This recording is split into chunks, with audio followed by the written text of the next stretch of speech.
నమో తస్స భగవతో అర్హతో సమ్మా సంబుద్ధస్స. ఈరోజు మనం శాసనావతరణలో ఇంతకుముందు కొన్ని విషయాలు చెప్పుకున్నాం. ఈరోజు శ్రామణీరుడికి ఉండే 10 శిక్షణలు, 10 పరాజికలు, ఇంకా 10 రకాల దండకర్మలు, ఇలా కొన్ని నియమాలు ఉన్నాయి. అంటే శ్రామణీరుడు పాటించవలసినవి. ఉదాహరణకి మేథున ధర్మం, అది భిక్షువుకైతే సంఘాది శేష ఆపత్తి అవుతుంది. అంటే దాన్ని సరి చేయవచ్చు వాళ్ళకి పనిష్మెంట్ ఇచ్చి. కానీ శ్రామణీరుడికి మాత్రం అది శిక్ష కింద మారుతుంది. మేథున ధర్మం అంటే తన వీర్యాన్ని వదలటం. సో అంటే బ్రహ్మచర్యాన్ని పోగొట్టుకోవడం. అయితే ఇక్కడ 10 శీలాలు పాటించవలసిందిగా శ్రామణీరులకి బుద్ధుడు విధించాడు. ఏంటది? పానాతిపాత వేరమని, అదిన్నాదాన వేరమని, అబ్రహ్మచర్య వేరమని, ముసావాద వేరమని, సుర మేరయ మద్యపమాదట్టాన వేరమని, వికాల భోజన వేరమని, నచ్చ గీత బాధిత విసుఖ దర్శన వేరమని, మాలా గంధ విలేపన ధారణ మండన విభూషణట్టాన వేరమని, ఉచ్చాసాయన మహాసాయన వేరమని, జాత రూప రజిత పటిగ్రహణ వేరమని, అనజామి భిక్కవే సామనేరానం దశసిక్కా ఫలాన్ని ఇమేసు చ సామనేరేహి ఒత్తిత్తుం. సో తథాగతుడు ఈ 10 శీల శిక్షణలను శ్రామణీరులకి నియమించాడు. వాటి గురించి ఇంకొంచెం వివరంగా తెలుసుకుందాం. అసలు పానాతిపాత అనేది ఎలా అవుతుంది?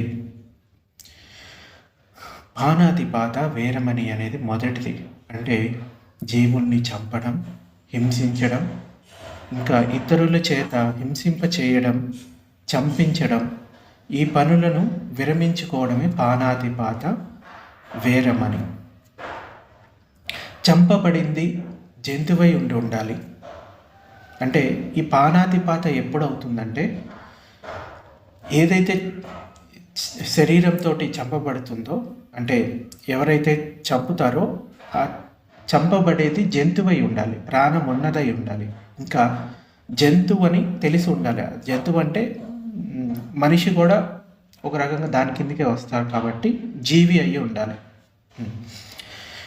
జంతువు అని తెలిసి ఉండి, చంపాలనే ఉద్దేశం కలిగి ఉండి, యుక్తిగా కానీ ఇతరుల చేత యుక్తిని పండించి కానీ ఈ 5ంటికి లోబడి చంపిన, హింసించిన ఈ నియమాన్ని అతిక్రమించడం అవుతుంది. అంటే ఇతడికి చంపాలనే ఉద్దేశం ఉండాలి, ఆ చంపబడేది ప్రాణమున్న జీవి అయి ఉండాలి, ఇంకా తన చేతితో ఆయుధాన్ని ఉపయోగించి కానీ కొట్టడం, చంపడం చేయడం, ఇంకా ఇతరుల చేత కొట్టించడం, చంపించడం చేయడం, ఇంకా ట్రాప్స్ లాంటివి అరేంజ్ చేయడం, అవన్నీ కూడా అంటే అరేంజ్ చేసిన తర్వాత ఆ ప్రాణి కనుక మరణించినట్లయితే కనుక ఇది పానాతిపాత శీలాన్ని తప్పినట్టు అవుతుంది. ఇక్కడ ఉద్దేశం కూడా చెప్తున్నాడు అనమాట, చంపాలనే ఉద్దేశం కలిగి ఉండటం. సో ఇది కూడా ముఖ్యమే. ఈ 5ంటికి ఉంటే కనుక అప్పుడు ఆ పానాతిపాత అనేది జరిగినట్టుగా చెప్పబడుతుంది. తాను చేసిన, ఇంకా ఇతరులతో చేయించిన, కొన్నిసార్లు తాను చేయకపోవచ్చు, ఇతరులని ఆత్మహత్య చేసుకోవడానికి ఇతడు ప్రేరేపించవచ్చు, అది కూడా శీలం తప్పినట్లే అవుతుంది. లేదంటే తాను శరీరంతో వాళ్ళని బాధించకపోవచ్చు, కానీ మాటలతోటి బాధించడం కూడా, అది కూడా ఇంకొకరికి దుఃఖాన్ని తెచ్చేది, మనకి సుఖాన్ని తీసుకురాదు అనేది మనం ఇక్కడ గమనించాలి. సో ఈ నియమాన్ని అతిక్రమించడం అవుతుంది. అతిక్రమించడాన్ని అతడు ఒప్పుకోవాల్సి ఉంటుంది. నేను నిన్ను చంపేస్తాను అని ఒక ప్రాణిపై దాడి చేసిన, అది ప్రాణి కాకపోయినా, ఆ సమయంలో దానిలో ప్రాణం లేకపోయినా ఈ నియమాన్ని అతిక్రమించినట్లు కాదు. ఉద్దేశం ఉంది కానీ అక్కడ ప్రాణి లేదు ప్రాణంతో. సో అతడు చంపాలని ప్రయత్నించినా అది శీలం తప్పినట్టు కాదు. ఇంకా ప్రయాణించేటప్పుడు, పరిగెత్తేటప్పుడు, నడిచేటప్పుడు తొక్కాలనే, చంపాలనే ఉద్దేశం లేకుండా ఒక జీవిపై పాదం పడి అది మరణిస్తే ఈ నియమాన్ని అతిక్రమించినట్లు కాదు. అంటే అనుకోకుండా జరిగే సంఘటనలు. అందుకోసమే నడిచేటప్పుడు కూడా ఎంతో ఎరుకతోటి నడవవలసి ఉంటుంది. ఎందుకంటే ఒక ప్రాణికి దుఃఖాన్ని తీసుకొస్తే ఆ దుఃఖం మనకు కూడా తీసుకొస్తుంది. అందుకే మనం ఎరుకతోటి నడిచేటప్పుడు చూసుకొని ప్రవర్తించాలి. నేలను తవ్వడం లాంటి పనులు చేసేటప్పుడు నలిగి ఏ జీవి అయినా చనిపోతే ఆ నేలలో ఆ జంతువు ఉంటుందని తెలియనప్పుడు దాన్ని చంపాలనే ఉద్దేశం ఉండదు కనుక అది ఈ నియమాన్ని అతిక్రమించినట్లు కాదు.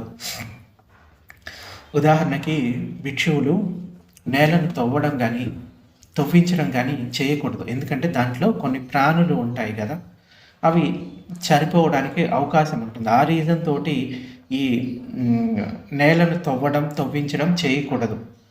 సో ఎవరైనా ఉపాసకులు ఉంటే వాళ్ళు చేసుకోవచ్చు. ఈ విహారాలు నిర్మించేటప్పుడు వాళ్ళకి ఎటువంటి నియమం ఉండదు. కానీ భిక్షువుకి మాత్రం తవ్వడం కానీ తవ్వించడం కానీ చేయకూడదు.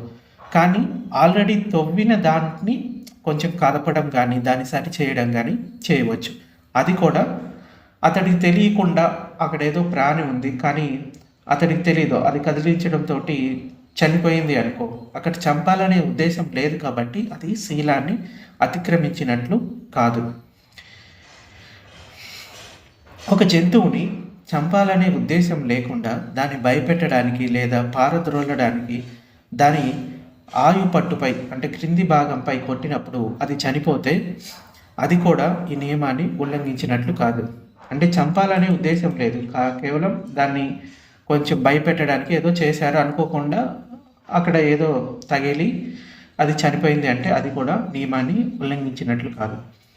ఒక జంతువుని చంపాలనే ఏదైనా యుక్తి పన్నినప్పుడు ఆ జంతువు చనిపోకపోతే ఈ నియమాన్ని ఉల్లంఘించినట్లు కాదు. కానీ ఒక జంతువుని చంపాలనే ఉద్దేశంతో కింద కొట్టినా అది కొన్నాళ్ళ తర్వాత కానీ కొన్ని సంవత్సరాల తర్వాత కానీ చనిపోయినా ఈ నియమాన్ని అతిక్రమించినట్లే, కొట్టిన నాటి నుండి నియమం ఉల్లంఘించినట్లే. ఇంకా గుంటలు తవ్వి ఉచ్చులు వేసి విషం పెట్టి చంపడం, మాయలు మర్మాలు చేసి చేతబడులు చేసి చంపడం, భయపెట్టి ఒకరినొకరు భయపడేటట్లు చేసి ఇంకా ఆత్మహత్య చేసుకునే విధంగా చేయడం, శిశువు గర్భంలో ఉన్నప్పుడే మందు మాకు ఇచ్చి గర్భస్థ శిశువుని చంపడం, ఇంకా ప్రజలు తిరిగాడే చోట విషాన్ని పెట్టడం, ఆత్మాహుతి దళానికి ఆయుధాలు ఇవ్వడం, ఇవన్నీ పరోక్షంగా చంపడానికి కుయుక్తులే. ఈ కుయుక్తులతో చంపడం కూడా ఈ నియమాన్ని తప్పడమే అవుతుంది. ఇది భౌతికంగా సంఘంలో, భిక్షు సంఘంలో నియమించుకున్న నియమాలు. కానీ కర్మ అనేది ఈ నియమాలకు అతీతమైంది. నువ్వు ఏదైతే చేస్తావో అది నీకు తిరిగి వస్తుంది. ఇది ఏంటంటే కేవలం భౌతికంగా నియమాలు ఉల్లంఘించినట్లు. కానీ ఉద్దేశపూర్వకంగా ఏ ప్రాణినైనా చంపాలి అంటే అతని మనసులో ద్వేషం కానీ పగ కానీ ఉండాలి.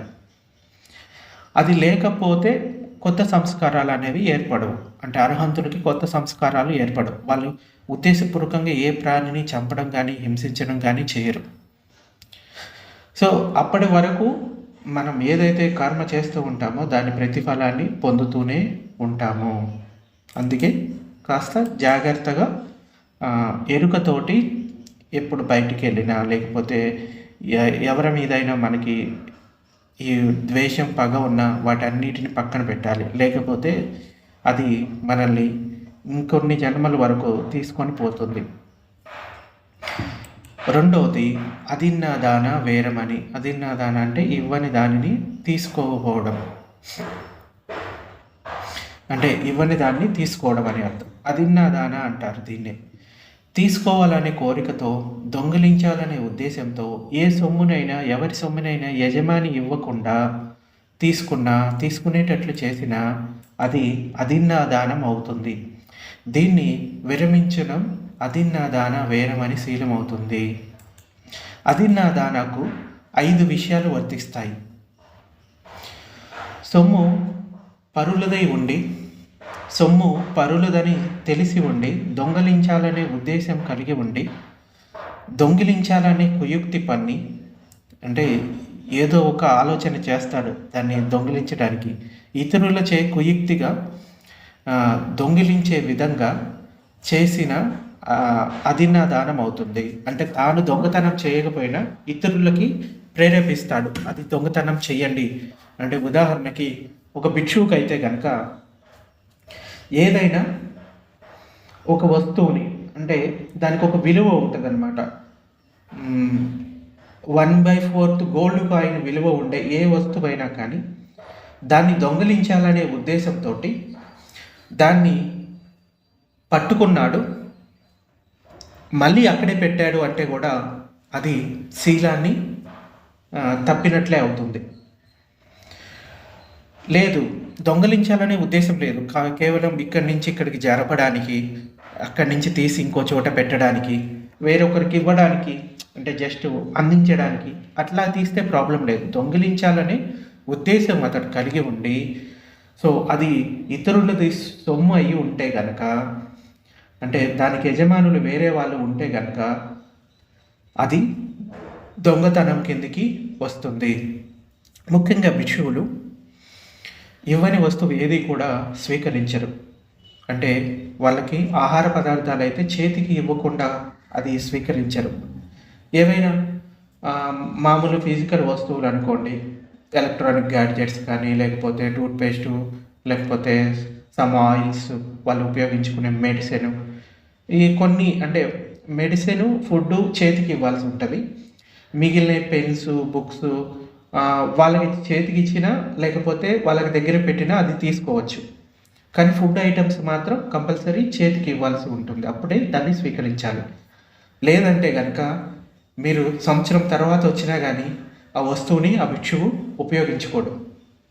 అందుచేత అంటే శీలాన్ని, ఎవరైతే ఉత్తమ శీలాన్ని పాటించాలనుకుంటున్నారో వాళ్ళు దీన్ని తప్పకుండా పాటిస్తారు. ముఖ్యంగా అరణ్యాలలో ఉండే భిక్షువులు ఇవన్నీ పాటిస్తూ ఉంటారు. సో అక్కడ ఉండే ప్రజలకు కూడా ఈ కొన్ని నియమాలు తెలియడం వల్ల వాళ్ళు భిక్షువులకి ఏ విధంగా అందచేయాలి, సమర్పించాలి, ఏవి ఇవ్వాలి, ఏవి ఇవ్వద్దు అనేది ఒక అవగాహన ఉండేది.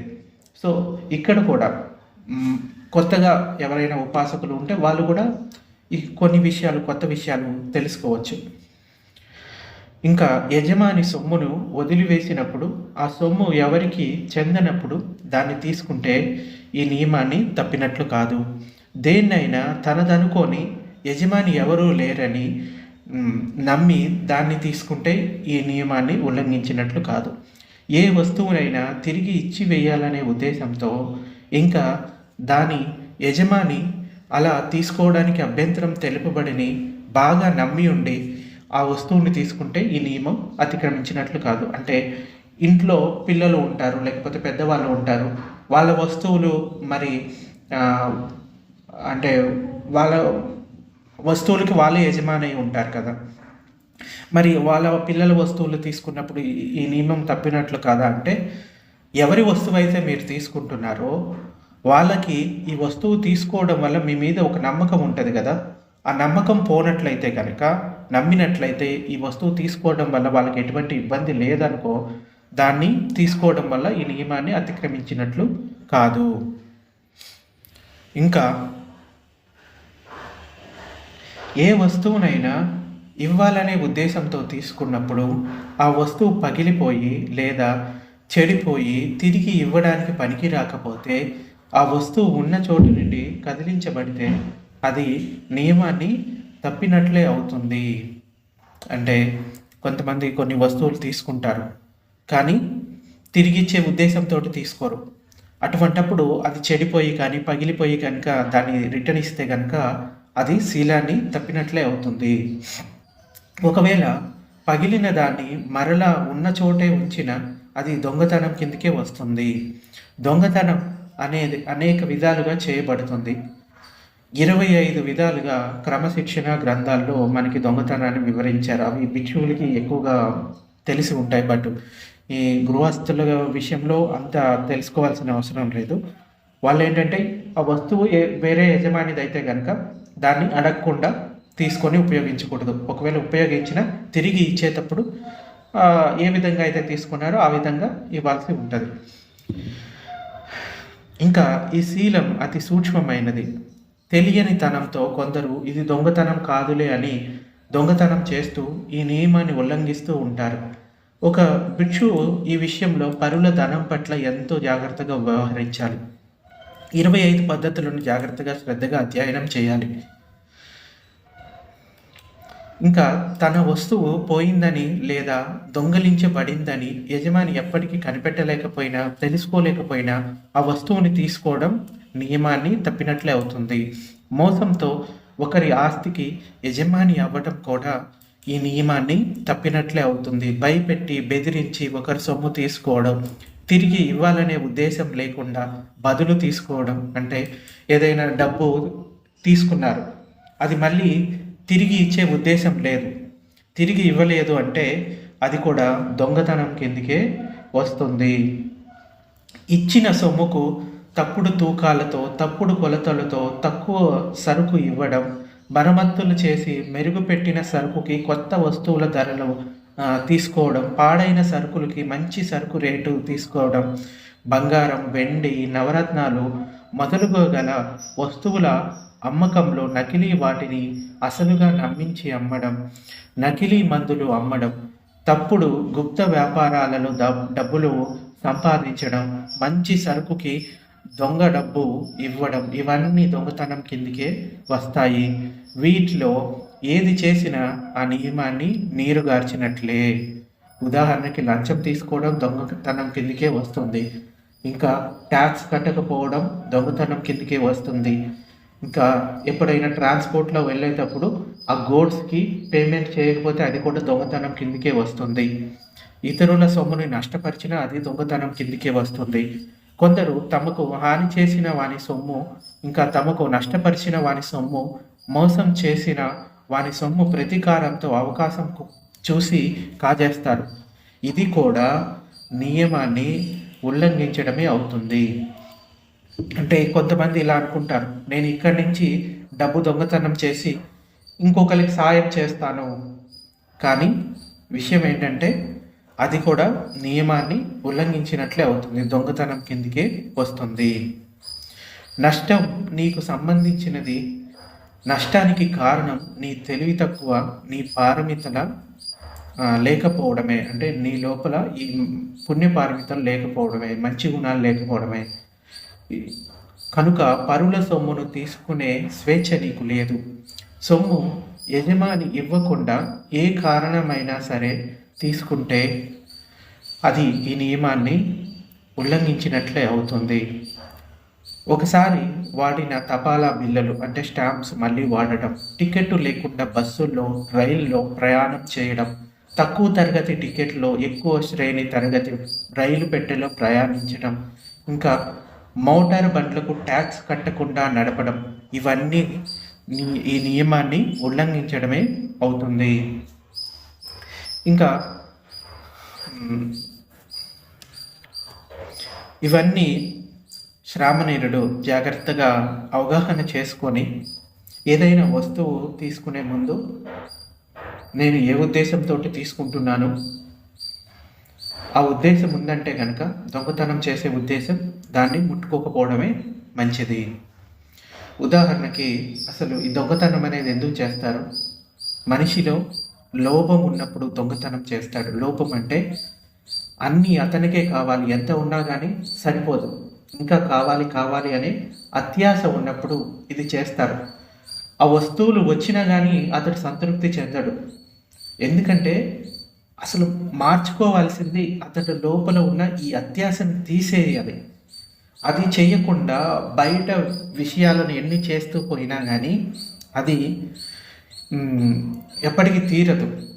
అందుచేత మన లోపల ఈ చేయడానికి కారణం ఏంటి? ఉదాహరణకు ప్రాణహింస చేయడానికి ద్వేషము, ఇంకా పగ, ఈర్ష్య ఇవి కారణమవుతాయి.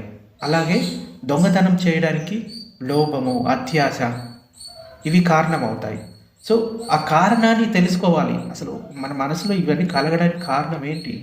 ఆ కారణాన్ని తెలుసుకొని మనకి మనము విశ్లేషణ చేసుకుంటే అప్పుడు ఇవి ఉన్నా లేకపోయినా, అంటే బయట విషయాలు ఉన్నా లేకపోయినా మనం శాంతంగా ఉండగలుగుతాం, సుఖంగా ఉండగలుగుతాం. అది తెలుసుకోకుండా నాకు ఈరోజు ఈ వస్తువు కావాలనిపించింది, దాన్ని తెచ్చుకున్నాను, రేపు ఇంకొక వస్తువు కావాలనిపిస్తుంది, రేపు ఇంకొక వస్తువు కావాలనిపిస్తుంది, అది ఎప్పటికీ ఎండింగ్ అవ్వదు.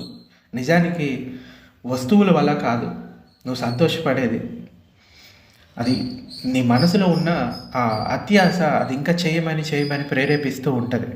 సో దాన్ని గమనించట్లేదు. దాన్ని గమనిస్తే ఇవన్నీ చేసే పని లేదు, ఎవరు దొంగతనం చేసే పని లేదు. సో ఇంకోటి ఏంటంటే, మన దగ్గర ఉన్నది ఇంకొకరితోటి పంచుకోవాలి. ఆ లోపాన్ని పోగొట్టుకోవడానికి ఇదే సరైన దారి. ఆ పంచుకోవడం వల్ల ఏంటంటే తన లోపల ఉన్న అహంకారం, ఈ లోభగుణం అనేది తొలగిపోతుంది. ఇంకా ఈ ధర్మ మార్గంలో ముందుకు వెళ్ళడానికి అది బాగా ఉపయోగపడుతుంది. మూడో నియమం అబ్రహ్మచర్య వేరమని. గృహస్థులు సాధారణంగా చేసే సంసారిక శృంగార జీవితాన్ని విరమించుకోవడమే అబ్రహ్మచర్య వేరమని అనే శీలం. ఎవరైనా శృంగారం చేసే కోరికతో ఉద్దేశపూర్వకంగా తన పురుషంగాని స్త్రీ యోనిలో కానీ, లేక మగ లేక ఆడువారి మలద్వారంలో కానీ, నోటిలో కానీ ఒక్క నువ్వు గింజంత దూరం పెట్టినా అది ఈ శీలాన్ని భంగం చేసినట్లే. ఇక్కడ శృంగార కోరిక, శృంగార చేష్ట అనే రెండు విషయాలు ఉన్నాయి. ఒకవేళ నీవు ఒప్పుకోకుండా మరొకరు బలవంతంగా శృంగారంలో ప్రవేశిస్తే ఈ శీల ఉల్లంఘన జరుగునట్లే. నీవు ఒప్పుకుంటే శీలభంగం అయినట్లే. అసహజమైన శృంగార కీడ వల్ల శీల ఉల్లంఘనం చేసే శ్రామణేరుడు శిక్షార్హుడు అవుతాడు. ఇంకా మాస్టర్బేషన్ చేసుకోవడం కూడా ఈ శ్రామణేరుడికి శిక్షార్హుడు అవుతాడు. అంటే ఈ శృంగారానికి సంబంధించిన విషయాలను వదిలిపెట్టాలి, బ్రహ్మచర్యాన్ని పూర్తిగా పాటించాల్సి ఉంటుంది. మా టీచర్ ఈ విషయంలో ఒక విషయాన్ని చెప్పేవాడు.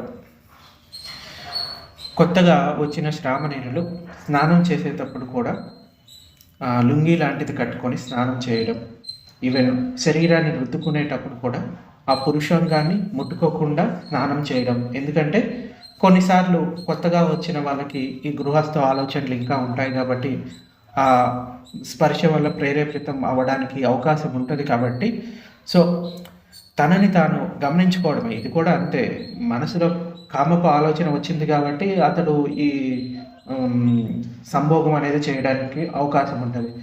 సో నిజానికి అతడి లోపల ఉన్న ఈ కామవాసన అనేది ప్రేరేపిస్తుంది, దాన్ని గమనించాలి. తర్వాతది మూసావాద వేరమని. అబద్ధాలు ఆడకుండా ఉండటం మూసావాద వేరమని శీలం. ఇతరులను తప్పుత్రోవ పట్టించడానికి సత్యం కాని మాటను పలికితే ఈ శీలాన్ని భంగం చేసినట్లే. ఇతరులను మోసం చేయాలనే ఉద్దేశంతో తప్పుడు ధనాన్ని లేదా యథార్థం కాని దాన్ని ఇతరులు అర్థం చేసుకునే విధంగా మాటల ద్వారా కానీ, రాత ద్వారా కానీ, అంటే రాసి చెప్పడం ద్వారా కానీ, సైగల ద్వారా కానీ తెలిపితే అది అబద్ధం అవుతుంది. అబద్ధం అంటే ఏంటి? ఉన్నదాన్ని లేదని చెప్పడం, లేని దాన్ని ఉన్నదని చెప్పడం. కనుక ఈ శీలాన్ని తప్పినట్లే అవుతుంది, అంటే సైగల ద్వారా తెలిపినా కానీ. ఈ శీలం తప్పడం 4 షరతుల మీద ఆధారపడి ఉంటుంది. ఒకడు ఎవరికైనా అసత్యం చెప్పినా అది వినబడకపోవడం వల్ల కానీ, భాష అర్థం కాకపోవడం వల్ల కానీ, అతనికి అర్థం కాకపోతే ఈ శీల భంగం కానట్లే, అంటే శీలం ఉల్లంఘనం కానట్లే. అంటే ఇతడు అబద్ధం చెప్తున్నాడు కానీ ఎదుటి వ్యక్తికి ఆ భాష తెలియదు, ఇతడు ఏం చెప్తున్నాడో తెలియదు. అటువంటప్పుడు ఇది శీలం తప్పినట్లు కాదు. ఒకడు తెలుగులో ఎన్ని అబద్ధాలు చెప్పినా వినేవానికి తెలుగు రాకపోతే ఆ మాటల అర్థం అతనికి తెలియదు కనుక అబద్ధాలు ఆడినవాడు ఈ శీలం తప్పనట్లే. ఎదుటి వారిని మోసం చెయ్యాలనే ఉద్దేశం లేకుండా అబద్ధం ఆడితే ఈ శీల ఉల్లంఘన జరగనట్లే. ఒకవేళ వేలాకోలంగా అబద్ధం చెప్పిన ఈ శీలం భంగం అయినట్లే. ఇలా చేసిన సామాన్యుడు పరాజితుడే అవుతాడు. అంటే పరాజితుడు అంటే ఓడినవాడే. తరచుగా శ్రామణీయులు ఈ శీల భంగం చేసి పరాజితులవుతూ ఉంటారు. కొందరు అబద్ధాలు ఆడుతూనే ఉంటారు. వారు వేళాకోళం కోసం అబద్ధాలు ఆడుతూ ఉంటారు. ఊరికనే అబద్ధాలు ఆడుతూ ఉంటారు. ఏమి ఆశించకుండానే అలవాటుగా అబద్ధాలు ఆడుతూ ఉంటారు. అబద్ధాల ద్వారా సంతృప్తి, వినోదం పొందటం అనేది సిగ్గుచేటు. ఏ శ్రామణీయుడైనా అబద్ధాలు ఆడే అలవాటుని మానుకోకపోతే అధర్మంలో, అశ్లీలంలో, అవినీతిలో బ్రతుకుతున్నట్లే. భిక్షువులు నిజాయితీ ఇంకా సత్యపాలన అనే గొప్ప గుణాన్ని పెంపొందించుకోవాలి. ఈ గుణాన్ని పెంపొందించుకోవడానికి ప్రత్యేకమైన పట్టుదల, పరాక్రమం చేయాలి. బతికిన కాలమంతా ఎరుకతో, స్పృహతో జాగ్రత్త పడాలి అబద్ధం ఆడకుండా. సో ఇది కొన్నిసార్లు అలవాటు కింద మారిపోతుంది కదా, దాన్ని గమనించుకోవాలి. అబద్ధాలు ఆడటాన్ని మానుకోవాలి. తర్వాతది సురామేరయ మధ్య పమారటాన వేరమని. మత్తుని కలిగించే, అజాగ్రత్తలు పడివేసే మాదక పదార్థాలను సేవించడాన్ని విరమించడం. సుర, మేరయ, మధ్య, పమాదట్టాన వేరమని శీలం. ఈ శీలాన్ని తప్పకుండా ఉండడానికి 4 షరతులు వర్తిస్తాయి.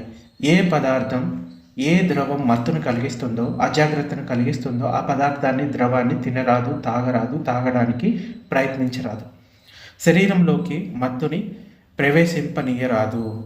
ఇక్కడ మాదాయ అంటే బలమైన భ్రమలతో కూడిన అహంకారమే మదాయ అని కూడా అంటారు కదా. మనసుతో, మాటలతో, శరీరంతో చేసే పాపాలకు కారణమైన ఈ పంచేంద్రియాల ఆనందాలతో అహం లేక నేను అనే ఉపాదానం చెందడమే పమాదాయ అంటే ప్రమత్తత. ఇది అప్రమత్తతకు వ్యతిరేకం. ఈ ప్రమత్తత మత్తు వల్ల, అహంకారపు మత్తు వల్ల కలుగుతుంది.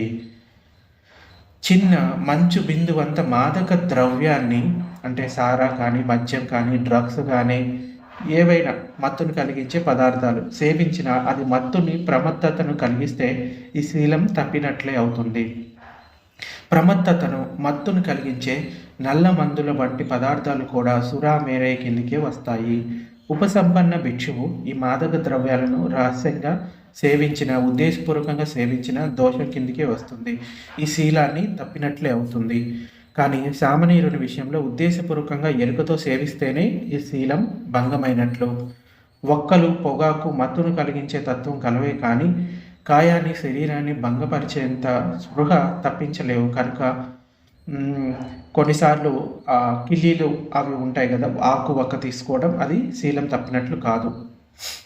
ఇంకా ఆల్కహాల్ కలిసి ఉన్న మందులు, సారాయి వాసన, రుచి లేనట్లయితే వాటిని తీసుకోవడం వల్ల శీలభంగం కాదు. అంటే అనారోగ్యాన్ని పోగొట్టుకోవడానికి కొన్నిసార్లు మెడిసిన్ ఇస్తారు, అవి కొంచెం మత్తును కలిగిస్తాయి. సో అది ఉద్దేశపూర్వకంగా మత్తును తెచ్చుకోవాలని తీసుకోవడం కాదు కాబట్టి అది శీలభంగం కాదు.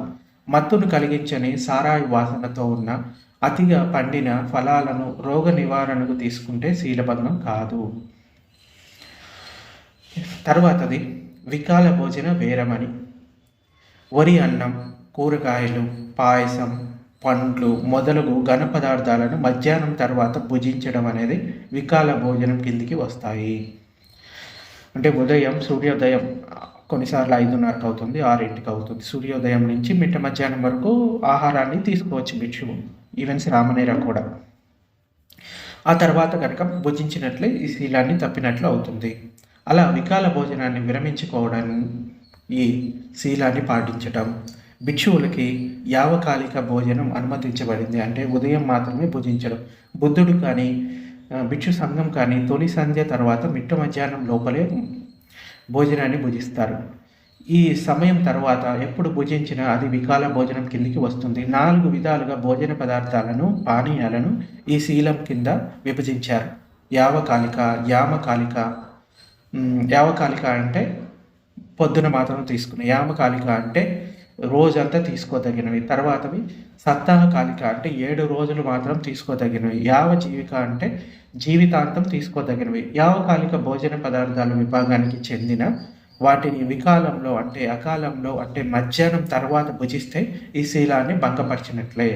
వికాల భోజనం గురించి 3 అంశాలు ఉన్నాయి. ఒకటి కాలానికి సంబంధించిన అకాలం, పదార్థానికి సంబంధించిన యావకాలిక ఆహార పదార్థాలు, ఇంకా కర్తృత్వ సంబంధంగా ఆహారాన్ని భుజించడం.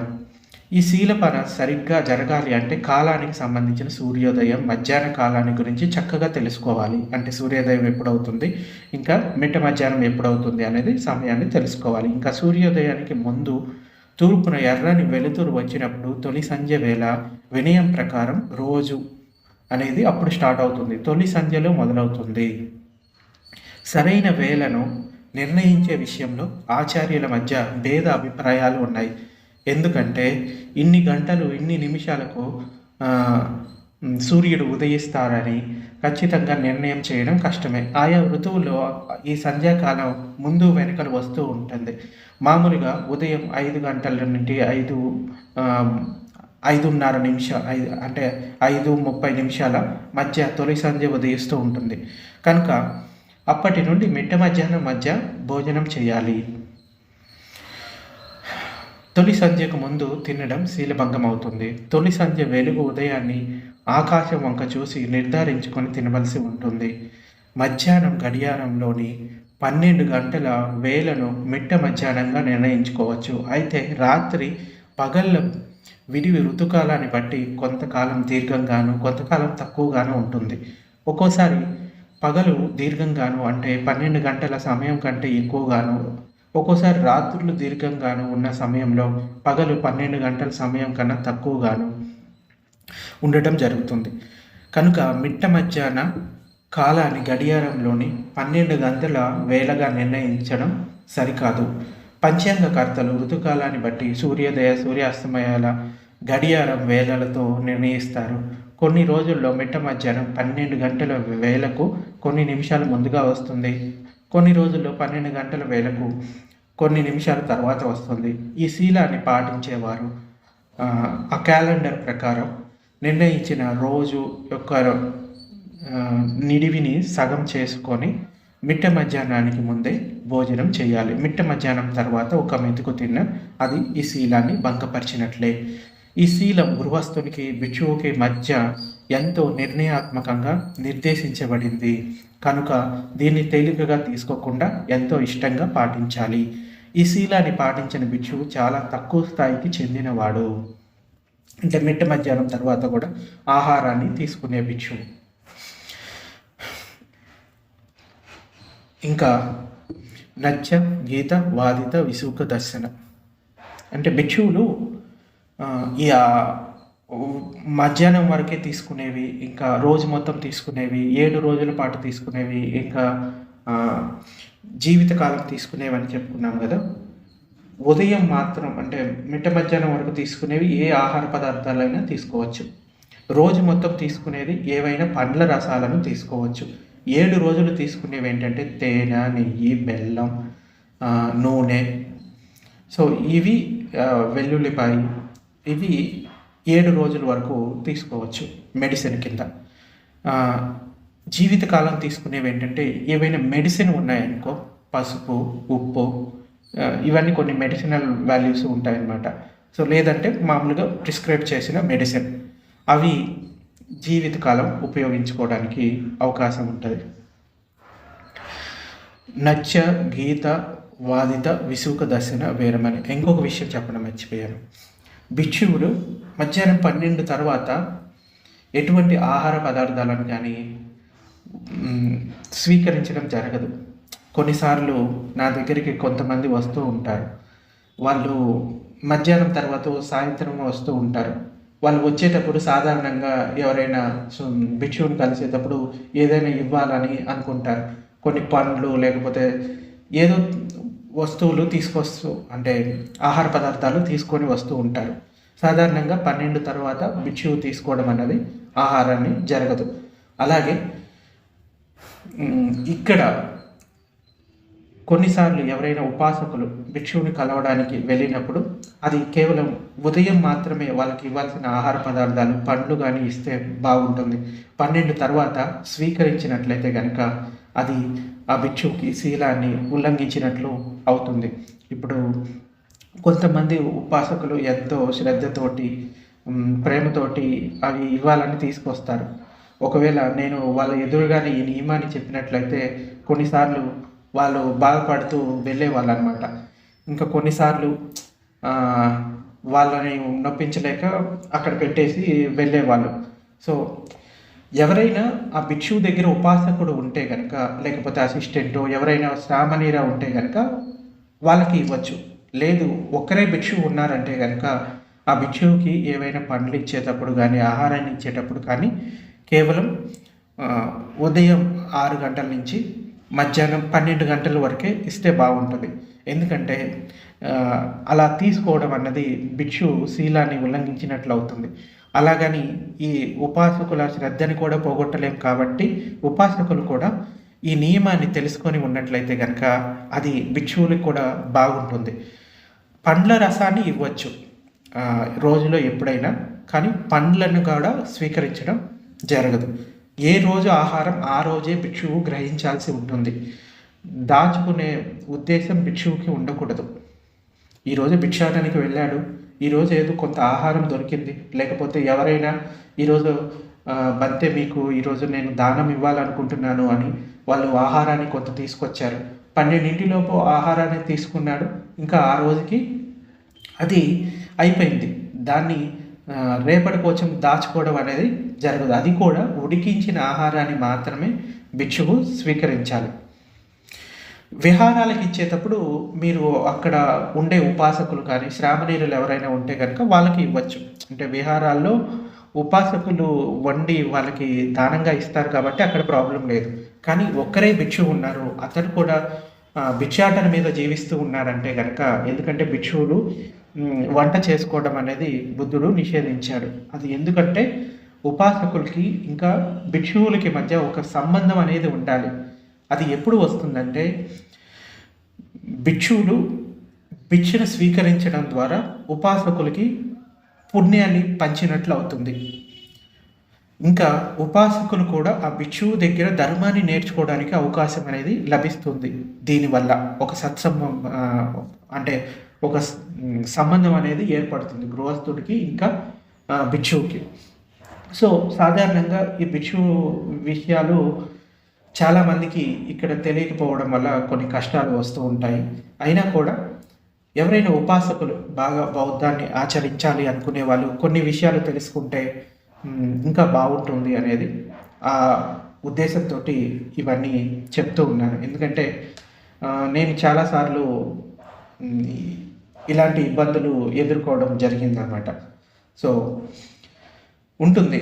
ఇంకా చెప్పాలి అంటే మీకు దగ్గరగా ఎవరైనా భిక్షువు ఉంటే కనుక వాళ్ళని అప్పుడప్పుడు కలవడం, సో వాళ్ళకి ఏదైనా అవసరాలు ఉందేమో అని అడిగి తెలుసుకోవడం, ఇది కూడా ఒకటి. ఎందుకంటే భిక్షువు ఎవరైనా గృహస్థు ఉపాసకుడు వచ్చి మీకు ఏదైనా కావాలా అని ఆహ్వానించకుండా అడగకుండా తనకి ఏదైనా అవసరం ఉన్నా కానీ ఆ ఉపాసకుడితోటి చెప్పరు. అందుచేత ఎవరైనా గృహస్థులు భిక్షువుకి దగ్గరగా ఉంటే ఆ భిక్షువు పట్ల కొంచెం అంటే శ్రద్ధ చూపించి చూసుకోగలిగితే వాళ్ళు కూడా ఎక్కువ కాలం అక్కడ ఉండడానికి అవకాశం అనేది ఉంటుంది. సో ఇవన్నీ కూడా శ్రద్ధతో కూడుకున్న పనులు. సో ఇది గృహస్థులకి ఒక ఉన్నతమైన అవకాశం అని చెప్పవచ్చు పుణ్యాన్ని సంపాదించుకోవడానికి. ఇంకా చెప్పుకుంటూ పోతే ఈ శాసనావతరణలో భిక్షువులు ఎటువంటి నియమాలను పాటిస్తారు, ఎలా ఉంటారు అనేది చాలా అంటే ఉన్నతంగా ఉంటుంది ఈ భిక్షు జీవితం అన్నది. సో నేను మొట్టమొదట భిక్షువుగా అయ్యేటప్పుడు నాకు భిక్షువు అంటే ఏంటో కూడా నాకు తెలియదు. కానీ ఒక్కొక్క స్టెప్ నేర్చుకునే కొద్దీ ఇంత ఉన్నతమైన జీవితము ఇంకా నా లోపలే చాలా మార్పు కలిగిందనమాట. సో ముఖ్యంగా ఈ భిక్షు వినయం, క్రమశిక్షణ ఇవన్నీ కూడా ఈవెన్తో మనకి విశుద్ధి మార్గ అట్టకథల్లో ఇలా ఉంటుంది. ఒక భిక్షువు ఆహారం లేక 2 రోజుల పాటు ఉంటాడు, బాగా నీరసించిపోతాడు. అయితే అలా గ్రామంలోకి వెళ్తూ వెళ్తూ నీరసం వచ్చి శక్తి లేకపోవడం వల్ల ఒక మామిడి తోటలో ఒక చోట ఆగుతాడు. అయితే మామిడి పండ్లు అక్కడ కింద పడి ఉంటాయి. అయినా కూడా ఆ భిక్షువు ఆ మామిడి పండును తీసుకొని తిన్నట్లయితే కనుక అది అదిన్న దాన అంటే ఇవ్వని వస్తువుని తీసుకోవడం కిందికి వస్తుంది. అందుకని ఆ ఎదురుగా ఉన్నా కానీ తన ఆకలిని తీర్చుకుంటే ఇది శీలం తప్పినట్లు అవుతుంది.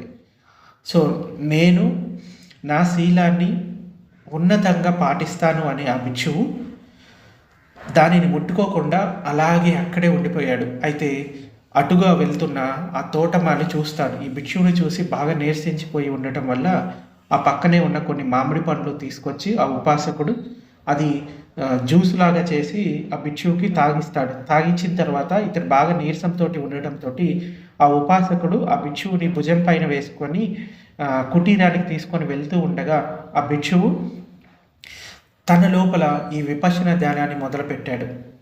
అనిత్యత, దుఃఖత, అనాత్మ భావాలను పెంపొందించుకున్నాడు. ఆ క్షణంలోనే అర్హంతుడైపోయాడు. అంటే శీలం అంత గొప్పదనమాట. ఎందుకు శీలాన్ని మళ్ళీ మళ్ళీ చెప్తున్నామంటే ఇదే. ఇంకొకసారి ఒక భిక్షువు తాను ఎప్పుడు కూడా ఏ శీలాన్ని కూడా భంగపరచలేదు. అయితే అతడు ఇంకా అంతిమ గడియలు వచ్చాయి, కొన్ని గంటల్లో చనిపోతాను అని అతడికి తెలిసిపోయింది ఆ భిక్షువుకి. అది తెలిసి శిష్యులందరికీ కూడా సమావేశపరిచి ఇక కొద్ది గంటల్లో నేను వెళ్ళిపోతాను అన్నట్లుగా చెప్తాడు. అయితే అక్కడ ఉండే శిష్యులు బాధపడతారు, అరే మా గురువు ఇంతవరకు ఎటువంటి మార్గఫలాలను పొందలేదే అని. అయితే ఆ భిక్షువు ఏం చెప్తారంటే, నేను మార్గఫలాలు పొందకుండా ఉండడానికి కారణం ఏంటంటే, నేను రాబోయే బుద్ధుణ్ణి చూడాలి అనుకుంటున్నాను. అంటే భవిష్యత్తులో మెత్తయ్య బుద్ధ అని ఇంకొక బుద్ధుడు ఉద్భవిస్తాడు ఈ కల్పంలో. ఆ బుద్ధుని చూడాలి అనుకుంటున్నాను. అందుకోసమే నేను నా నిబ్బానాన్ని కొంచెం పోస్ట్ పోన్ చేసుకుంటూ వస్తున్నాను. కానీ నా శిష్యులంతా కూడా ఇక్కడ నిరాశతో ఉన్నారు అని వాళ్ళందరినీ బయటికి పంపించేస్తాడు. బయటికి పంపించి ఇంకా తన శీల గుణాలను స్మరిస్తూ విపశ్యన చేస్తాడు.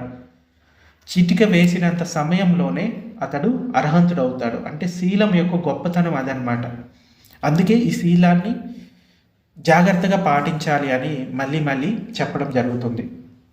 తర్వాతది నత్య గీత వాదిత విసుక దర్శన వేరమని. అంటే నృత్యం చేయడం, ఇతరులచే నృత్యం చేయించడం, నృత్యాన్ని చూడడం, పాడడం, పాడించడం, పాటలను వినడం, సంగీత వాయిద్యాలను వాయించడం, ఇతరులచే వాయింప చేయడం, వాయిస్తుంటే వినడం, వినేటట్లు చేయడం, కచేరీలు నిర్వహించడం, ఇంకా గుర్రం పందాలు, ఎద్దుల, కోళ్ళ, పొట్టేళ్ల ఆ పొట్లాట పందాలు, ఇవన్నీ శాసనానికి విరుద్ధమైన కార్యక్రమాలు. ఈవెన్ బుద్ధుడి మీద పాడే పాటలు కూడా ఇవి పాటల కిందకే వస్తాయి. సో అందుకే భిక్షువులు పాలీ భాషను ఉచ్చరించేటప్పుడు మామూలుగానే ఉచ్చరించాలి, ఏదో పాటలు పాడినట్లుగా ఉచ్చరించకూడదు. అది కూడా భిక్షు నియమాల్లో ఒకటి అనమాట. ఎందుకంటే ఈ శీలం తెలియకపోవడం వల్ల కొంతమంది ఇవన్నీ అతిక్రమించడం జరుగుతుంది. అందుకే భిక్షువు నేర్చుకోవాల్సిన విషయాలు ఏంటి అనేది మొదట నేర్చుకుంటే చాలా శాసనానికి గొప్ప పని చేసినట్లు అవుతుంది. ఇంకా శాసనం అనేది ఎక్కువ రోజులు ఉండడానికి వీలవుతుంది. సో వీటిని నిర్వహించడం, ఇటువంటి పనులు విరమించడం, అంటే వాటి నుండి విరమించుకోవడమే నచ్చ గీత వాదిత విసుక దర్శన వేరమని శీలాన్ని పాటించడం. ఒకవేళ నీవున్న చోటున నీ ప్రమేయం లేకుండా ఈ కార్యక్రమాలు జరుగుతూ ఉంటే అవి వినడం, చూడడం ఈ శీలాన్ని భంగం చేసినట్లు కాదు. వీటిని వినడానికి, చూడడానికి ఒక చోటు నుండి మరో చోటికి కావాలని వెళ్ళి వింటే లేకపోతే చూస్తే కనుక ఈ శీలాన్ని భంగం చేసినట్లే. నీవు పాడుతూ నృత్యం చేస్తే లేక వేరెవరైనా పాడిస్తే నృత్యం చేయిస్తే ఈ శీలం తప్పినట్లే అవుతుంది. ఒకవేళ నీవు ప్రయాణం చేస్తూ ఉంటే త్రోవలో ఎక్కడైనా నచ్చగాన ప్రదర్శన ఎవరి కోసమో జరుగుతుందంటే అది నీ కంటపడిన వినపడిన ఈ శీలం భంగమైనట్లు కాదు. నృత్యాలను చూడడం తప్పు. అంటే ఉదాహరణకి ఆరామాల వద్ద నృత్యాలను చూడడం తప్పు కాదు, మామూలుగా చూడడం అంటే కావాలనే ఉద్దేశంతో అక్కడికి వెళ్ళి ఆ ప్రదర్శనలు అవన్నీ చూడటం తప్పు.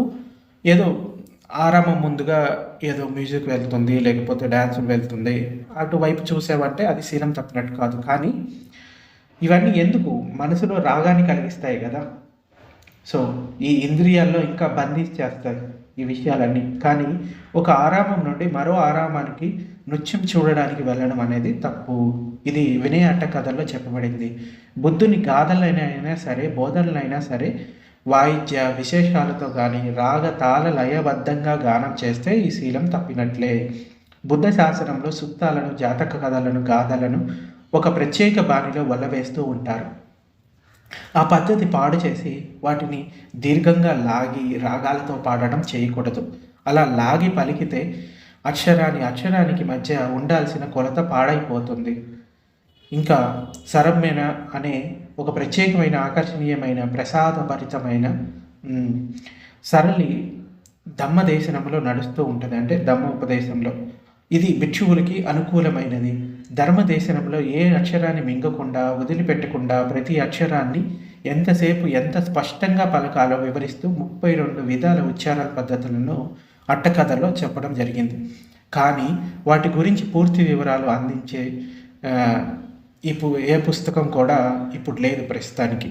కానీ ఈ పాటలు పాడడం ఈవెన్ బుద్ధుడి మీద కూడా అది కూడా శీలభంగం చేసినట్లే అవుతుంది. తర్వాతది మాల, గంధ, విలేపన, ధారణ, మండన, విభూషణట్లన, వేరమని. పూల మాలలు చందనాది, గంధాది, మైపూతలు, ఇంకా సెంట్లు, కాస్మోటిక్స్ మొదలగు వాటితోనూ ఆభరణాలతోనూ అలంకరించుకోవడాన్ని విరమించుకోవడమే మాల, గంధ, విలేపన, ధారణ, మండన, విభూషణట్లన, వేరమని. సో భిక్షువులు మాలలు కానీ, గంధం కానీ, పౌడర్స్ కానీ, పర్ఫ్యూమ్స్ కానీ వాడటం అనేది చేయకూడదు. ఏదైనా మెడిసినల్ పర్పస్ పౌడర్ వాడచ్చు, అది ప్రాబ్లం లేదు. కానీ కావాలనుకొని ఆ స్మెల్ కోసం వాడటం అనేది తప్పు. ఉచ్చాసైన, మహాసైన, వేరమని. ఈ శీలాన్ని పాటించడం ఏంటి? ఇందాకటిది కొంచెం వివరంగా చెప్తాను. పూల దండలతో, బంగారు, వెండి ఆభరణాలతో అలంకరించుకుంటే ఈ శీలం భంగమవుతుంది. ఒక దారపు పోగును అలంకరణ నిమిత్తం వాడుకున్న ఈ శీలం భంగం అయిపోయినట్లే. అంటే దారాలు, కొన్ని మాలలు వేసుకుంటూ ఉంటారు, అవి కూడా శీలభంగం అయినట్లే. రోగి చికిత్స కోసం వాడే ఔషధ లేపనాలను పూసుకోవడం ఈ శీలం భంగం అయినట్లు కాదు. తర్వాతది ఉచ్చాసైన, మహాసైన, వేరమని. బుద్ధ శాసనం అనుమతించని ఎత్తైన మంచాలు, కుర్చీలు, మెత్తని సోఫాలు, పరుపులు, విలాసవంతమైన పడక సామాగ్రిని వాడకుండా విరమించుకోవడం. అంటే రాజులు ఉపయోగిస్తారు కదా, మెత్తని తల్పాలు అంటారు, పరుపులు చాలా లగ్జరీస్గా ఉంటాయి. సో అటువంటివి భిక్షువు వాడకుండా ఉండాలి. 18 అంగుళాలు కల ఎత్తున్న కోళ్ళు కల మంచాలను ఉచ్చాసైనం అంటారు. ఖరీదైన నగిషీలు చెక్కి అందంగా మలిచిన ఇంకా సౌకర్యవంతమైన కుర్చీలను, సోఫాలను మహాసైనం అంటారు. వినయంలో ఆనాటి బుద్ధుని కాలంలో ఉచ్చాసైన, మహాసైనాలకు సంబంధించిన ఆసనాలను, మంచాలను తెలపడం జరిగింది. కానీ ఈ రోజుల్లో వాడుకునే ఆసనాల, మంచాల స్వరూపం పూర్తిగా మారిపోయింది. కనుక మహాసైనానికి సంబంధించిన విభాగాన్ని చక్కగా తెలుసుకోవలసి ఉంది. బుద్ధుడు మహాసైనాలని వీటిని ఆమోదించాడు. ఏంటది? అసంధి అంటే నిర్దేశించబడిన నిర్దిష్టమైన ఎత్తున్న కాళ్ళు గల ఆసనాలు. ఆసనాలు అంటే కూర్చునేవి, పడుకునేవి, మంచాలు కానీ, కుర్చీలు కానీ. ఇవి ఉచ్చాసైన విభాగంలోకి వస్తాయి. ఇంకా మిగిలిన 19 రకాలు మహాశయనాలు. అంటే పల్లంకం, క్రూర జంతువుల ఆకృతిలో మలచబడ్డ సింహాసనాలు. గొనక, అంగుళం మందం గల ఉన్ని దుప్పటి. ఇంకా చిత్తక అంటే రత్నాలతో నెయ్యబడిన గొర్రె ఉన్ని కంబలి. కంబలి అంటే దుప్పటి. పటిక అంటే తెల్లని ఉన్నితో తయారైన కంబలి. పటలిక అంటే రంగురంగుల పూలు చిత్రాలుగా వేయబడిన కంబలి.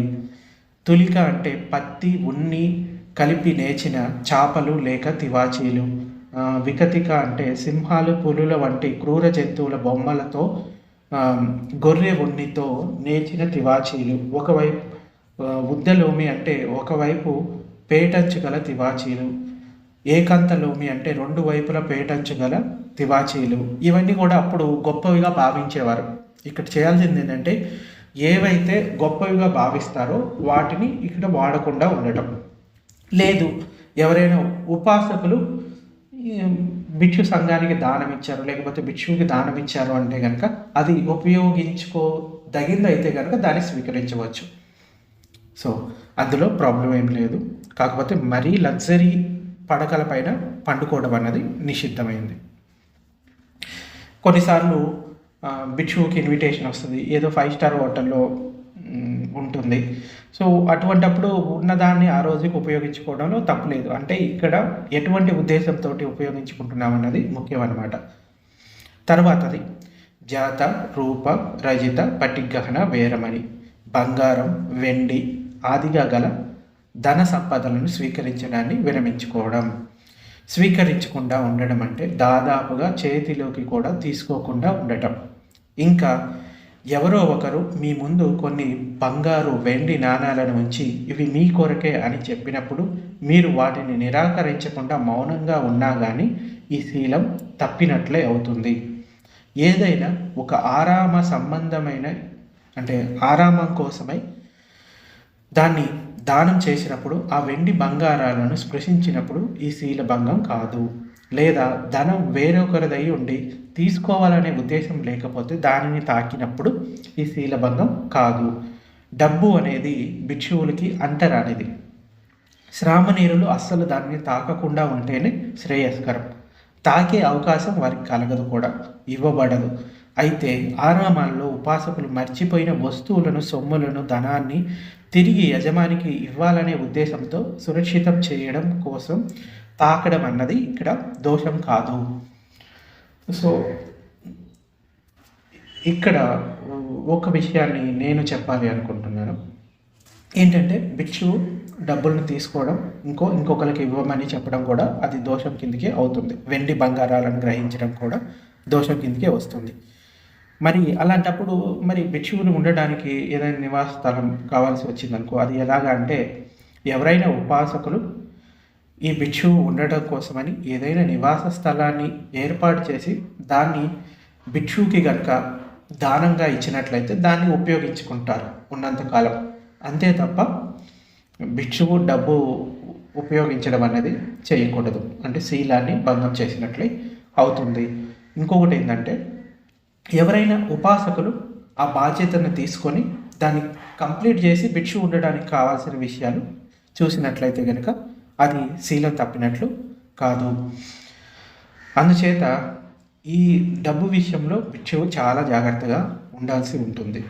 సో ఇది 10 రకాల శీలాలు. మిగిలినవి రేపు చెప్పుకుందాము. ఇంకా శ్రామణీరుల 10 పారాజికలు ఉన్నాయి. సో ముఖ్యంగా శ్రామణీరుగా ఉన్నప్పుడు ఈ 10 శీలాలు పాటించాల్సి ఉంటుంది. ఆ తర్వాత భిక్షువు అయిన తర్వాత 227 శీలాలు పాటించాల్సి ఉంటుంది. కానీ ఈ 10 శీలాలలో ఏ ఒక్కటి తప్పినా కానీ మళ్ళీ టీచర్ దగ్గరికి వెళ్ళి ఆ విషయాన్ని చెప్పి మళ్ళీ 10 శీలాలను గ్రహించవలసిందే. అంటే ఏ ఒక్కటి తప్పినా కానీ మిగతావన్నీ కూడా భంగమైనట్లే. సో అందుచేత శీలాన్ని పాటించడంలో చాలా జాగ్రత్త వహించాల్సి ఉంటుంది. సో ఇది ఈరోజు ప్రవచనం. మిగిలింది రేపు చెప్పుకుందాం.